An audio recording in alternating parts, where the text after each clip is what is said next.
Bismillahirrahmanirrahim, alhamdulillah, wassalatu wassalamu ala rasulillah. Bienvenue à ce tuto. On va voir ensemble comment fixer un menu. C'est-à-dire que le menu va être fixé sur la page web, indépendamment du scroll, l'état du scroll. Par exemple, là, on a une page web simple, composée d'un menu et quelques titres et paragraphes. Donc, du contenu, lorsqu'on scrolle, le menu il disparaît. On veut que le menu apparaît une fois le scroll en bas, c'est-à-dire change de position.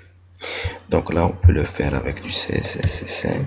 Par exemple, là, menu, on peut faire la position fixée.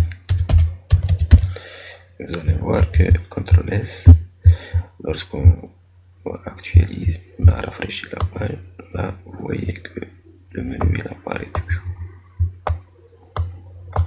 Rien qu'avec du CSS, mais on veut le faire avec du jQuery.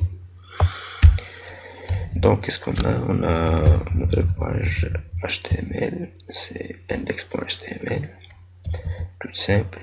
Donc on n'a rien fait, on a lié notre page à jQuery 1.11 qui se trouve sur le répertoire JS. Tout simplement, on a un style, on a stylisé le plus simple possible notre page, donc le menu et le contenu. Menu, les liens à over, contenu et contenu ajouté. Est-ce qu'on a? On a une div qui renferme le menu. href lien 1, lien 2, lien 3, lien 4. Lien 4, il n'y a pas de lien 4, mais on peut l'ajouter. On peut l'ajouter, CTRL C. CTRL V, on peut faire c'est le lien 4. Et une div contenu, ayant contenu, qui renferme des titres et des paragraphes, titre et paragraphe 3, titre et paragraphe, on peut ajouter autant qu'on veut. CTRL C, CTRL V, CTRL V, CTRL V. On peut les renommer, ça c'est le titre 4, 5, 6. CTRL S, on va voir qu'est-ce que ça donne, ça va donner ça. Donc ça donne ça. Et si on monte, on a le. On va descendre. D'accord. Donc on va attaquer notre partie jQuery, notre code jQuery. Donc on va faire appel à la propriété scroll qui s'applique sur un document, donc $document. On va mettre un écouteur scroll qui va exécuter une fonction. Ouais, c'est ça. Donc scroll et on va dire console.log $10. Donc ce document,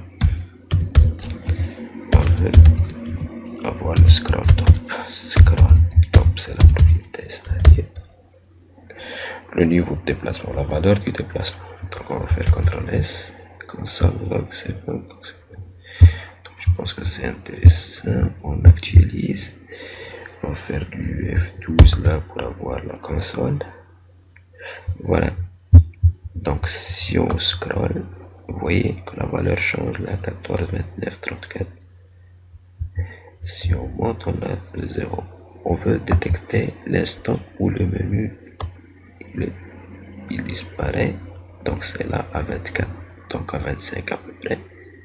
Bien, on va dire par exemple à 20. À 20, on veut passer changer la propriété CSS position à fixed. Donc c'est ce qu'on va faire à 20 à peu près. Donc on va dire que $dièse menu, c'est mon div menu point dièse menu, c'est ça. On peut sélectionner. On va dire que CSS et oui, on va faire les propriétés CSS. Et là, quand est-ce qu'on va lancer ça? If, bien sûr, ce $10, cette valeur là top, on a dit qu'il dépasse les 22. Ouais, on a dit le 22. If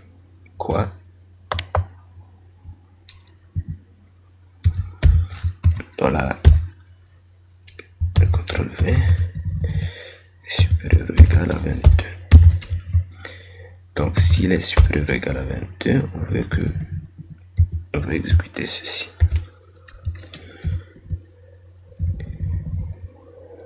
D'accord. Else, on va exécuter autre chose. Ok, on va voir. Donc on veut que le CSS, la propriété position, prend une valeur et la propriété top prend la valeur 0. C'est 0 px, on va dire 0 px là, 0 pixel, et position prend la valeur. Quelle valeur? Elle va prendre la valeur fixe. D'accord.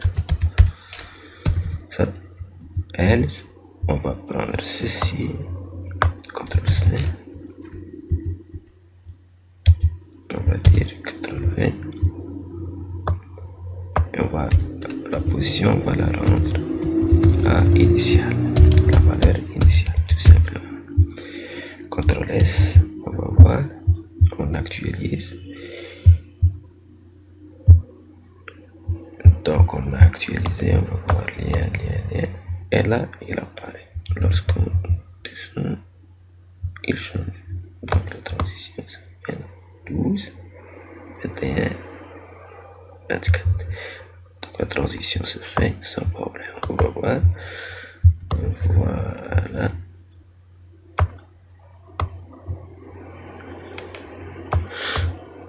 Donc ça marche. On peut faire un petit effet de hide fade. On peut cacher à chaque transition et fade in. CSS 500 par exemple. De même là, on va faire la même chose. .hide et .fade in. Ça c'est 500. Vous allez voir que quel effet ça va faire. On actualise. Donc on est là. On descend, notre menu apparaît. On monte, le menu va apparaître. Descend.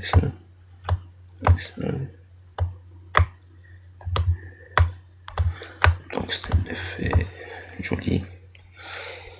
On peut penser à d'autres effets. Merci d'avoir regardé la vidéo et à la prochaine.